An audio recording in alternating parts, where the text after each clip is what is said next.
Welcome back for another video. As Game Week 1 draws to a close, let's recap the weekend and some takeaways from the first FPL game week.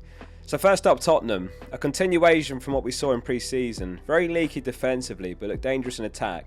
Not a bad start to life without Kane, 2-2 draw against Brentford away. Maddison looks like the best of the Spurs mids, on set pieces, which was how his first assist came, and he's on corners. 2 assists, 2 bonus and 7.5 milli cost. Richarlison also looked pretty lively, good pick for 7 mil and a bit more of a differential. Son on the other hand isn't a void. He did have a couple of chances, but he didn't give us any reason to look at him for 9 mil over having the other 2, and he was brought off early for Perisic. João Pedro delivered on the hope he'd given us in pre-season. In the debate as one of the best value players in the game at the moment at 5.5 mil, on penalty duties for Brighton even. There were some concerns that Milner could take them given his excellent record, and he did start for Brighton, but it was Pedro who's confirmed on them. He missed a big chance earlier in the game as well, so he could have had 2 goals. Estepinian was fantastic as well, also delivered on the hype. Despite an early booking, he ended up getting an assist and finishing on 3 bonus. Kabore, excellent pick for 4 mil from that same match, loads of attacking potential, and he handled himself well considering he was thrown in at the deep end up against Mitoma. Lots of 4 mil defenders played in Game Week 1, Van Heck for Brighton, Aldako and Bayer for Burnley, and Bell played 90 as well. Baldock also played 90, though he may have an injury, something to monitor. It's certainly not worth wasting a transfer on these guys right now, but in a few weeks perhaps they could come in handy as part of a combination transfer if you do keep 2 transfers banked.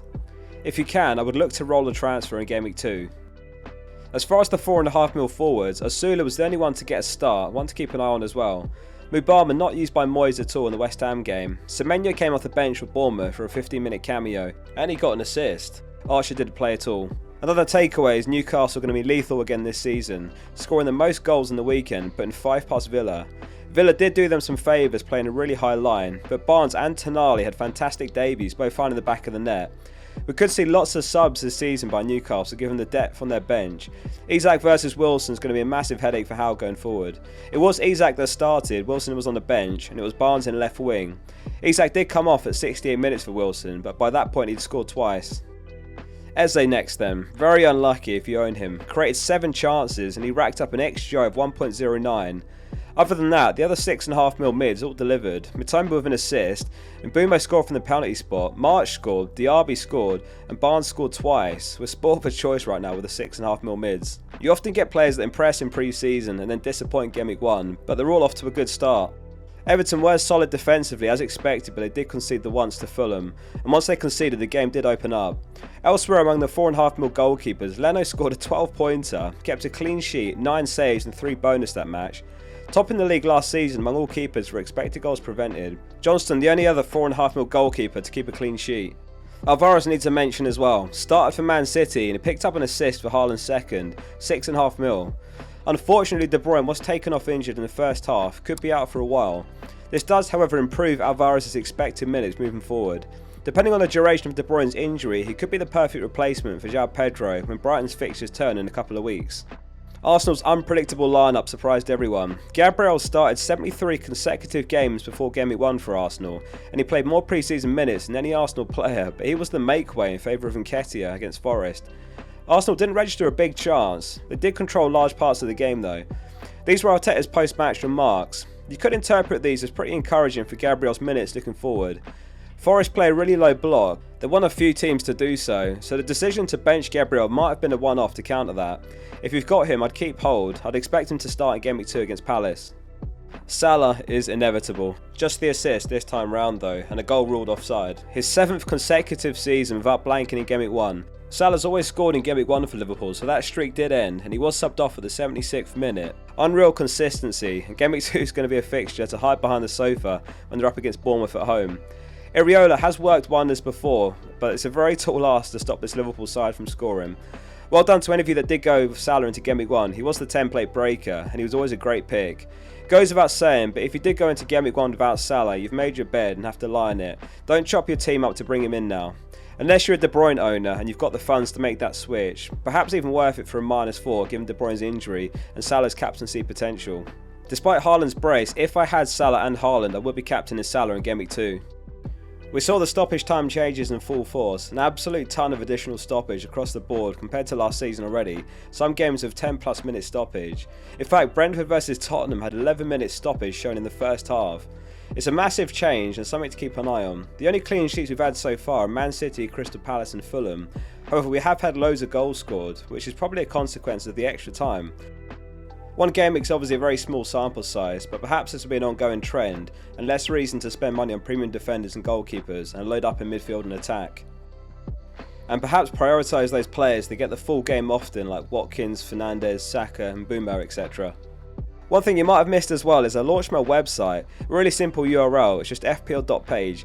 It's completely free and I only lose money on hosting it, out of pure love for the game. It's got tons of useful FPL information, like live bonus points, top 10k captaincy and effective ownership, top transfers, injuries, expected data.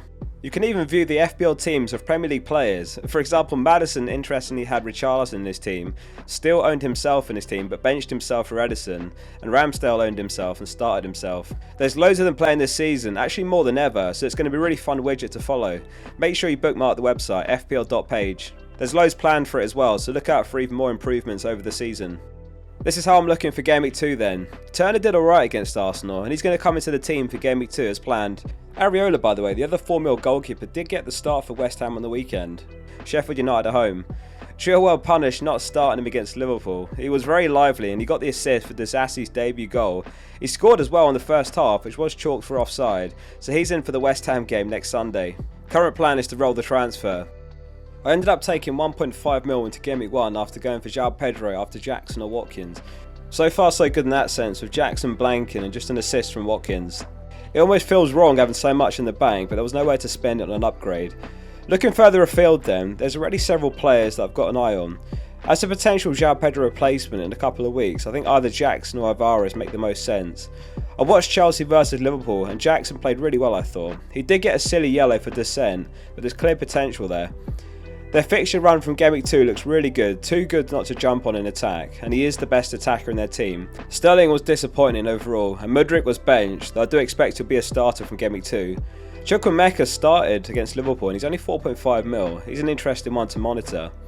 James did go off early, unclear if that one was an injury or otherwise, and Gusto came on, he's 4 mil. There's definite potential in a double up in defence. If not James, then probably Colwill for 4.5 mil.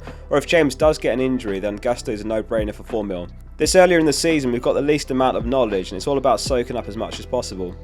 The other thing that I'm mindful of is Mitoma, who might be a potential transfer out, maybe in Game Week 4, when they've got a couple of tougher fixtures. By this point, we should have a clearer picture whether another 6.5 mil mid's the answer, or maybe move up to Richarlison or Maddison perhaps. Let me know in the comments if there's anyone else you're looking at in your teams. At the time of recording, Man United versus Wolves left to play on Monday, which is the last one of Game Week 1. Good luck to all of you if you've got anyone involved in that game. Lots of great FPL content coming this week ahead, so make sure you subscribe to the channel. See you soon for the next one.